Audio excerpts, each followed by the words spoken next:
Hello friends, welcome to Study Track 24। मित्रांनो, जिल्हा परिषद आरोग्य विभाग भरती ऑक्टोबर महिन्यात होणार आहे आणि या भरतीकरिता तांत्रिक हा विषय अत्यंत महत्त्वाचा आहे। तर मित्रांनो, तांत्रिक विषयाचे काही महत्त्वपूर्ण प्रश्न आपण या व्हिडिओमध्ये अभ्यासणार आहोत। तर हा व्हिडिओ तुम्ही शेवटपर्यंत नक्की बघा आणि जर का चॅनलवर नवीन असाल तर चॅनलला सबस्क्राईब करून घ्या। तर चला मित्रांनो, या व्हिडिओची सुरुवात करूया। इथे आपला पहिला प्रश्न आहे, मानवाच्या शरीरात किती गुणसूत्रे असतात? तर मित्रांनो, मानवाच्या शरीरात एकूण 46 गुणसूत्रे असतात। जर तुम्हाला संख्या विचारली गेली की मानवाच्या शरीरात किती गुणसूत्रे असतात तर 46, आणि जर का तुम्हाला इथे जोड्या विचारले तर मानवाच्या शरीरात एकूण गुणसूत्राच्या 23 जोड्या असतात। तर अशा पद्धतीने मित्रांनो तुम्हाला इथे लक्षात ठेवायचं आहे की गुणसूत्रांची संख्या किती मानवाच्या शरीरात 46 आणि गुणसूत्राच्या जोड्या किती तर 23। तर यानंतरचा दुसरा प्रश्न बघा, प्रौढ माणसाच्या शरीरात हिमोग्लोबिनचे प्रमाण प्रति 100 मिली रक्तात किती असते?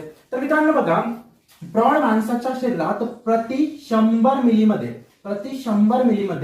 14 ग्राम हिमोग्लोबिन असते। 14 ग्राम हिमोग्लोबिन असते। आता या हिमोग्लोबिनचं कार्य काय असते? तर मित्रांनो, हिमोग्लोबिन जे असते याच्यामुळेच आपल्या रक्ताचा रंग लाल असतो आणि हिमोग्लोबिन मध्ये लोह उपस्थित असते। हिमोग्लोबिन मध्ये काय उपस्थित असते? लोह। याचं प्रमुख कार्य काय असतं हिमोग्लोबिनचं? तर ऑक्सिजनचे वहन करणे। ऑक्सिजनचे वहन करण्याचं कार्य कोण करीत असतो? तर हिमोग्लोबिन करीत असतो। तर लक्षात ठेवा, माणसाच्या 100 मिली रक्तामध्ये 14 ग्राम हिमोग्लोबिन असतो। हिमोग्लोबिनमुळे रक्ताचा रंग लाल असतो, याच्यामध्ये लोह उपस्थित असते आणि ऑक्सिजनचे वहन करण्याचं कार्य हिमोग्लोबिन करीत असते। त्याच्यानंतरचा तिसरा प्रश्न बघा मित्रांनो, रक्तदाब मोजण्याचे साधन कोणते? तर मित्रांनो, रक्तदाब मोजण्याचे जे साधन आहे त्याचं नाव आहे स्पिग्मो मॅनोमीटर। स्पिग्मो मॅनोमीटर या यंत्राद्वारे रक्तदाब म्हणजेच ब्लड प्रेशर मोजले जाते। त्याच्यानंतर याच्यामध्ये काही पर्याय दिलेले आहेत, जसं की कॅलोरीमीटर दिलेलं आहे। कॅलोरीमीटरचं कार्य काय असते? कॅलोरीमीटरचं कार्य असते एखाद्या भौतिक क्रियेमध्ये किंवा रासायनिक क्रियेमध्ये जी उष्मा निर्माण होत असते त्या उष्मेचे म्हणजे मोजमाप करण्याचं काम कॅलोरीमीटर करीत असते। त्याच्यानंतर इथं म्हणजे दुसरा पर्याय दिलेला आहे मॅग्नोमीटर। मॅग्नोमीटरचं कार्य असते जे मॅग्नेटिक फील्ड असते म्हणजे चुंबकीय क्षेत्र असते त्याचं मोजमाप करण्याचं कार्य मॅग्नोमीटर करीत असते।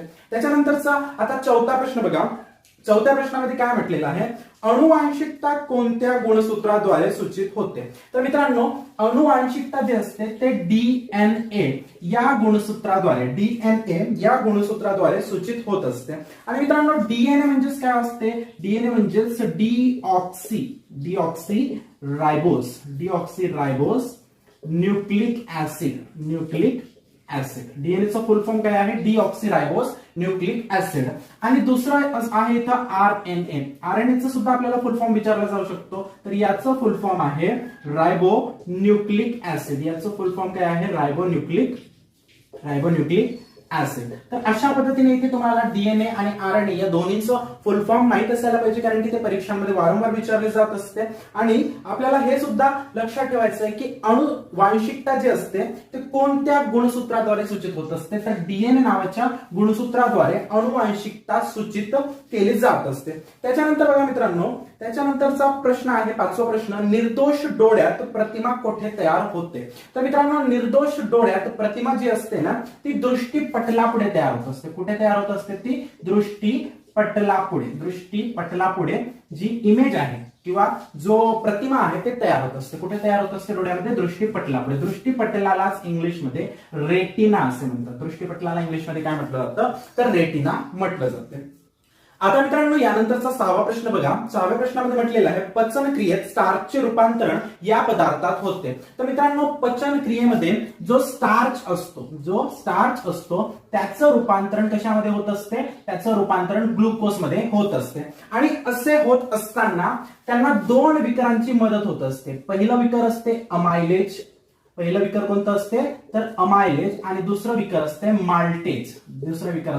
माल्टेज। तर लक्षात ठेवा मित्रांनो, पचन क्रियेमध्ये स्टार्चचे रूपांतरण ग्लुकोज मध्ये होत असते त्यामध्ये अमायलेज आणि माल्टेज यांचे सहाय्य घेतले जाते. तर अमायलेज आणि माल्टेजच्या सहाय्याने पचन क्रियेमध्ये स्टार्चचे रूपांतरण कशामध्ये होत असते, तर ग्लुकोज मध्ये होत असते. हे तुम्हाला इथे लक्षात ठेवायचं आहे. त्याच्यानंतर मित्रांनो बघा 7वा प्रश्न दिलेला आहे, कर्करोगावर उपचार करताना कोणत्या धातूचा उपयोग करतात. तर मित्रांनो कर्करोगावर उपचार करत असताना कोबाल्ट या धातूचा उपयोग करत असतात. कोबाल्टचा जो समस्थानिक असतो तो कर्करोगावर उपचार करत असताना वापरला जातो. त्याच्यानंतर इथं पर्यायामध्ये बघा आयोडीन सुद्धा दिलेला आहे.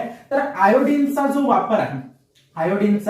वापर आहे तो गलगंड या रोगाच्या उपचारासाठी आयोडीनचा वापर करतात आणि कोबाल्टचा वापर जो आहे तो कर्करोगावरील उपचारासाठी केला जातो. आणि मित्रांनो इथे देखील अजून काही पर्याय दिलेले आहेत, जसं की इथे निकेल दिलेला आहे, कोबाल्ट दिलेला आहे आणि लोह दिलेला आहे. तर तुम्हाला इथे लक्षात ठेवायचं आहे की निकेल, कोबाल्ट आणि लोह हे जे 3 धातू आहेत या धातूंना चुंबकीय धातू असे म्हणतात. या धातूंना काय म्हटलं जाते, तर चुंबकीय धातू म्हटले जाते. कारण की निकेल, कोबाल्ट आणि लोह हे तिन्ही धातू चुंबकाद्वारे आकर्षित केले जातात, म्हणून या तिन्ही धातूंना काय म्हटलं जाते, तर चुंबकीय धातू म्हटले जाते. तर कोबाल्टचा वापर कर्करोगावर केला जातो आणि आयोडीनचा वापर गलगंड या रोगावर केला जातो. आणि निकेल, कोबाल्ट आणि लोह चुंबकीय धातू आहेत. हे तुमच्या परीक्षेमध्ये वारंवार विचारले जात असतात, तर त्यामुळे तुम्हाला इथे लक्षात ठेवायचं आहे. त्याच्यानंतर बघा मित्रांनो, त्याच्यानंतरचा 8वा प्रश्न आहे, रासायनिक अभिक्रियेचा वेग कशामुळे वाढतो. तर मित्रांनो रासायनिक अभिक्रियेचा जो वेग आहे तो उत्प्रेरकामुळे वाढतो. तो कशामुळे वाढत असतो, उत्प्रेरकामुळे रासायनिक अभिक्रियेचा वेग वाढत असतो. या उत्प्रेरकाला इंग्लिशमध्ये कॅटालिस्ट असे म्हणतात. त्याला काय म्हणतात इंग्लिशमध्ये, कॅटालिस्ट असे म्हणतात. तर उत्प्रेरक किंवा कॅटालिस्ट काय असते, उत्प्रेरक किंवा कॅटलिस्ट हा एक असा पदार्थ असतो जो रासायनिक अभिक्रियेमध्ये भाग घेत नसतो, परंतु तो रासायनिक अभिक्रियेचा म्हणजे केमिकल रिएक्शनचा तो वेग वाढवत असतो. बघा उत्प्रेरक काय असते, हा रासायनिक अभिक्रियेमध्ये भाग घेत नसतो, इन्व्हॉल्व्ह होत नसतो, परंतु याच्यामुळे जो रासायनिक अभिक्रिया आहे त्याचा वेग वाढत असतो. तर अशा पदार्थांना काय म्हटलं जातं, तर उत्प्रेरक किंवा इंग्लिशमध्ये त्याला कॅटलिस्ट असे म्हटले जाते. त्याच्यानंतर बघा मित्रांनो, त्याच्यानंतरचा 9वा प्रश्न आहे, मानवी शरीरातील सर्वात मोठी ग्रंथी कोणती. तर मित्रांनो मानवी शरीरातील सर्वात मोठी ग्रंथी आहे यकृत ग्रंथी. यकृत ग्रंथी ही मानवी शरीरातील सर्वात मोठी ग्रंथी आहे.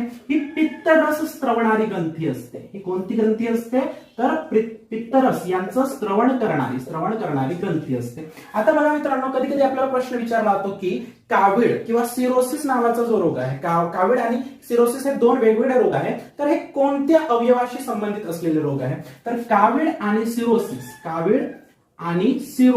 हे जे रोग आहेत ते यकृताशी संबंधित असलेले रोग आहेत. आता तुम्हाला कावीळ तर माहितीच आहे, कावीळ त्याला आपण पिलिया वगैरे म्हणतो, ठीक आहे. आणि सिरोसिस नावाचा जो रोग असतो तो अतिमद्य सेवनामुळे होणारा रोग असतो आणि तो कोणत्या अवयवाला प्रभावित करत असतो, तर यकृत या अवयवाला तो प्रभावित करत असतो. तर मानवी शरीरातील सर्वात मोठी ग्रंथी कोणती असते, तर यकृत नावाची ग्रंथी असते.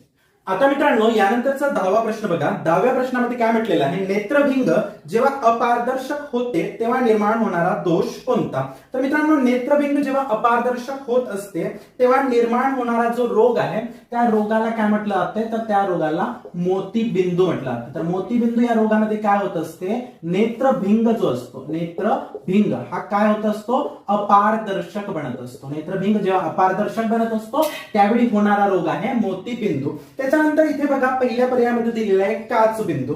तर काचबिंदू काय असतो, जेव्हा नेत्रगोलातील द्रवाचा दाब वाढतो. नेत्रगोलातील बघा, नेत्रगोल जे असते त्याच्यातील द्रवाचा दाब जेव्हा वाढतो त्यापासून निर्माण होणारा जो रोग आहे त्याला काचबिंदू असे म्हणतात. त्यापासून निर्माण होणारा रोग कोणता आहे, काचबिंदू. बघा मोतीबिंदू आणि काचबिंदू हे दोन्ही रोग जे आहेत ते डोळ्यांशी संबंधित असलेले रोग आहे. मोतीबिंदू म्हणजे नेत्रभिंग अपारदर्शक होत असते आणि काचबिंदू म्हणजे नेत्रगोल यामधील द्रवाचा दाब जो आहे तो वाढत असतो. त्याच्यानंतर बघा मित्रांनो इथं तिसऱ्या पर्यायामध्ये रात आंधळेपणा दिलेला आहे. तिसऱ्या पर्यायामध्ये काय दिलेला आहे, रात आंधळेपणा. तर मित्रांनो रात आंधळेपणा हा जो रोग आहे तो जीवनसत्व सत्व, जीवनसत्व अ च्या कमतरतेमुळे, म्हणजे ज्याला आपण व्हिटॅमिन ए असे म्हणतो, व्हिटॅमिन ए च्या कमतरतेमुळे होणारा रोग कोणता आहे तर रातआंधळेपणा. तर पुन्हा एकदा लक्षात ठेवा मित्रांनो, हे तिन्ही रोग डोळ्यांशी संबंधित असलेले रोग आहे. रातआंधळेपणा हा व्हिटॅमिन ए च्या कमतरतेमुळे होत असतो, आणि काचबिंदू हा रोग जो आहे नेत्र गोल याच्यामधील जो द्रव असतो त्याचा दाब वाढल्याने होत असतो, आणि मोतीबिंदू नावाचा जो रोग आहे तो नेत्रबिंब अपारदर्शक झाल्यामुळे होत असतो. त्याच्यानंतरचा मित्रांनो बघा 11वा प्रश्न काय सांगितलेला आहे. 11व्या प्रश्नामध्ये म्हटलेलं आहे माणसाच्या स्नायूमध्ये किती टक्के पाणी असते. तर मित्रांनो या प्रश्नाचं योग्य उत्तर आहे 65% पाणी. माणसाचा जो स्नायू असतो, माणसाचा जो स्नायू असतो त्या स्नायूमध्ये किती टक्के पाणी असते तर 65% पाणी असते. आता बघा कधी कधी प्रश्न विचारला जातो की स्नायूंना पेटके येणारा आजार कशाच्या अभावामुळे होत असतो. तर स्नायूंना पेटके येणारा आजार, स्नायूंना पेटके येणारा आजार जो आहे तो सोडियमच्या कमतरतेमुळे किंवा सोडियमच्या अभावामुळे होत असतो. आणि मित्रांनो स्नायू दोन प्रकारचे असतात, हे ऐच्छिक असतात, ऐच्छिक स्नायू असतात आणि अनैच्छिक स्नायू असतात. ऐच्छिक स्नायू आणि अनैच्छिक स्नायू. तर ऐच्छिक स्नायू काय असतात, जे इच्छेप्रमाणे हालचाल करण्यासाठी ज्या स्नायूंचा वापर केला जातो त्यांना ऐच्छिक स्नायू असे म्हणतात. आणि अनैच्छिक स्नायू म्हणजे म्हणजे आपोआप होणाऱ्या ज्या हालचाली आहेत ते करण्यासाठी या अनैच्छिक स्नायूंचा वापर केला जातो. उदाहरणामध्ये जसं की बघा अन्नाचे जे पचन आहे,